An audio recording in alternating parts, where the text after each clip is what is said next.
There's quite a few of you out there asking me, Dave, what's with the Whisk? For those of you who've been around for a while, you already know what time it is. It's time for the retelling of The Legend of the Whisk. Picture it. Las Vegas, Nevada, February 2019. An aspiring young YouTuber goes to his very first kbis, the kitchen and bath industry show. Think of it like Comic-Con, but for the kitchen and bath remodeling industry. That YouTuber was me. I showed up with a cheap karaoke microphone, a dongle, a lapel mic, and my iPhone, prepared to look professional, look the part, and get lots of cool content for my YouTube channel.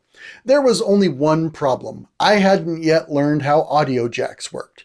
You see, when your friend passes you the aux cord, more often than not, it looks like this, with 3 rings.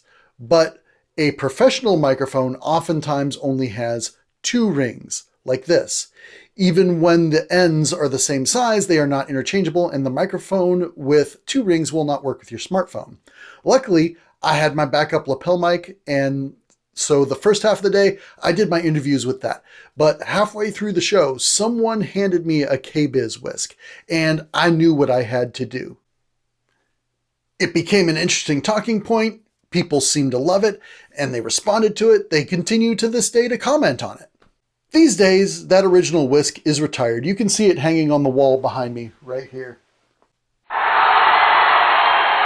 It got a little malformed being shoved into and pulled out of my backpack after all these years. So last year, my wife gave me this Tupperware Whisk as a replacement. It's not a wire whisk, it's solid plastic, so it holds its shape. But you can rest assured, wherever the whisk goes, everybody's having a good time. Just remember, respect the whisk. And if you want to support the channel, visit the link below.